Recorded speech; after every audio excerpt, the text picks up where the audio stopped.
Welcome to bcgram.net, ang YouTube channel na nagbibigay kaalaman at latest na balita saan man sa mundo.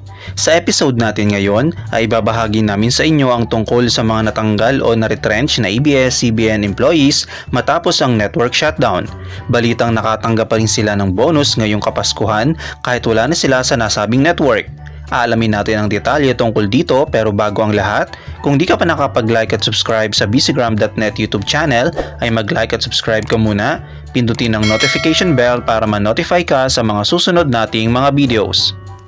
Isang magandang balita nga ang natanggap at dumating sa mga dating empleyado ng ABS-CBN matapos makatanggap sila ng bonus ngayong Kapaskuhan.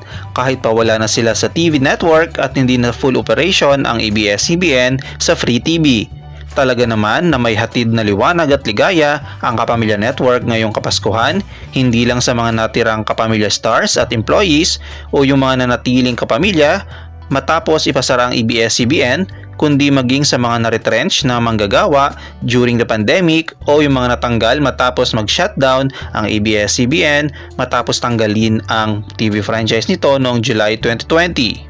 Sa online article na inilabas ng Bulgar, sa kabila ng pagkalugi ng humigit kumulang 4 billion pesos ng giant network ng ABS-CBN dahil sa naging desisyon ng Kongreso na i-deny ang bagong prangkisa nito, sinika pa rin ang Kapamilya Network kasama ang mga big bosses nito na sina President and CEO Carlo Katigbak, Chief Operating Officer Cory Vidanes at iba pa, nabigyan ng bonus ang kanilang mga empleyado pati na mga natanggal.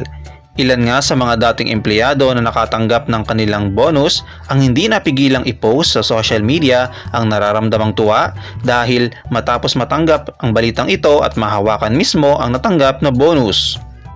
Ayon sa Twitter post ng dating host sa FM radio ng ABS-CBN na MOR ng Kapamilya Network na si DJ Jaiho, "Grabe ka magmahal ABS-CBN, maraming salamat, uhu."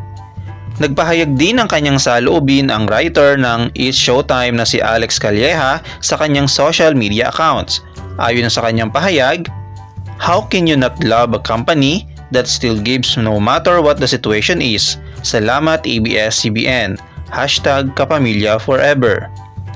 Sa pahayag naman ni Jania Regalo o Janix, "Despite being harassed by the state and franchise that got denied, ABS-CBN didn't forget us, the retrenched talents this Christmas.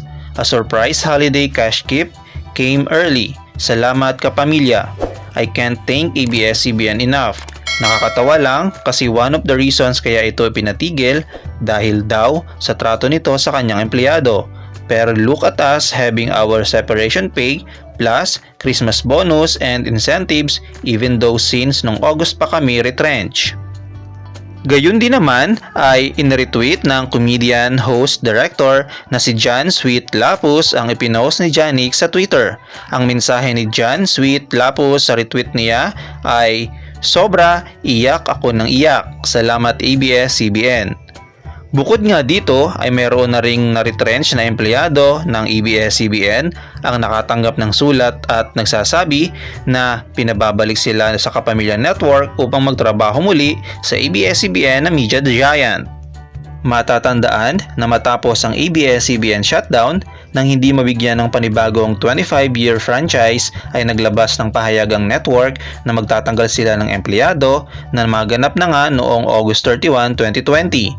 Base sa kanilang pahayag, "With the non-renewal of its congressional franchise, ABS-CBN is now forced to cease the operations of some of its businesses and implement a retrenchment program covering ABS-CBN and its subsidiaries effective end of business day on 31 August 2020.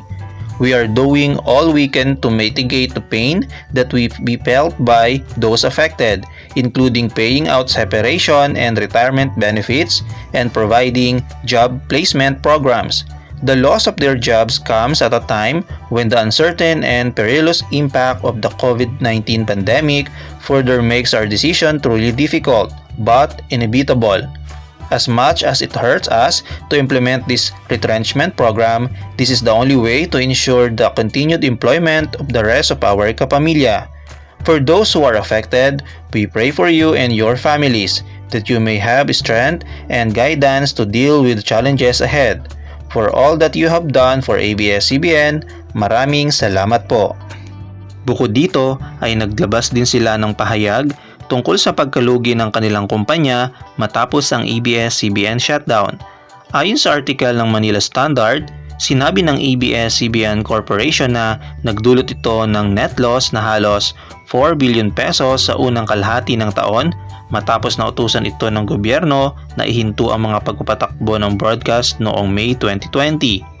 Ang broadcast unit ng Lopez Group ay nagpost ng net loss na 3.93 billion sa loob ng 6 na buwan ng panahon, na isang kabaliktaran naman ng 1.46 billion pesos na kita na naipost sa parehong panahon noong nakaraang taong 2019. Ang mga kita sa advertising ay nagdusa ng matindi dahil sa pagbawas sa ikalawang quarter kasunod ng paglabas ng isang utos ng cease and desist order laban sa Channel 2 noong May 5 ng National Telecommunications Commission or NTC. Nag-issue din ng NTC ng isang CDO laban sa digital TV transmission ng kumpanya sa Metro Manila gamit ang Channel 43. Ayon naman sa pahayag noon ng ABS-CBN, these events, in addition to the COVID-19 pandemic that the country is facing, drove down both the advertising and consumer revenues of the company. Sinabi ng ABS-CBN na ang mga kita mula sa mga digital platforms ay umabot sa 685 million sa unang kalahati, bumaba ng porsyento or 8% mula sa parehong panahon noong nakaraang taon.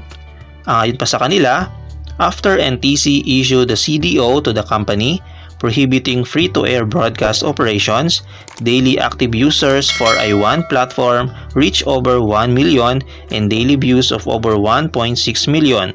This provided the company an avenue to alleviate the shortfalls driven by the COVID-19 pandemic during the first quarter of 2020. Ang kita ng cable at broadband unit na Sky Cable ay tumaas ng 10.4% bawat taon, habang ang mga broadband at direct-to-home subscriber ay umakyat ng 56,000 at 405,000 ayon sa pagkakabanggit nila. Ang Kidzania at Studio Experience ay kumita ng 94 million pesos sa mga kita noong first half. Ang mga direktang gastos at gastos ng ABS-CBN ay umabot sa 16.7 billion pesos na kumakatawan sa isang 11.4% na pagbaba taon-taon. Ang gastos sa production ay nabawasan ng 16.9% kasunod ng pagpasya na itigil ang paggawa ng bagong nilalaman sa gitna ng pandemya at makikipagtulungan sa pinahusay na pagsisikap sa kwarantinang gobyerno.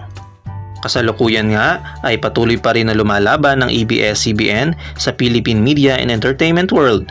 Unang naging hakbang ng ABS-CBN matapos ang utos na ipatigil ang operasyon nito ay ang paglugsad ng Kapamilya Channel na naging tahanan ng kanilang mga shows. Ginamit din nila ang social media platforms gaya ng Facebook at YouTube, kasama ang I1 app na kalaunan ay pinalitan nila ng I1 TFC. Nagkaroon din sila ng Black Time Agreement sa Zoe TV na pagmamayari ni Brother Eddie Villanueva na kung saan ay kalaunay nag-rebrand bilang A2C Channel 11. Sa ngayon nga ay may mga kapamilya shows na ipinalalabas dito.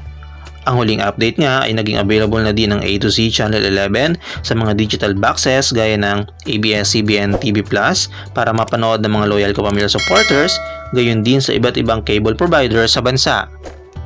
At yan nga ang latest tungkol sa ABS-CBN Kapamilya Network at mga empleyado nito. Anong masasabi mo tungkol dito? I-comment mo lang inyong opinion sa comment section at huwag kalimutang mag-like at subscribe. Pindutin ang notification bell para ma-notify ka sa mga susunod nating mga videos.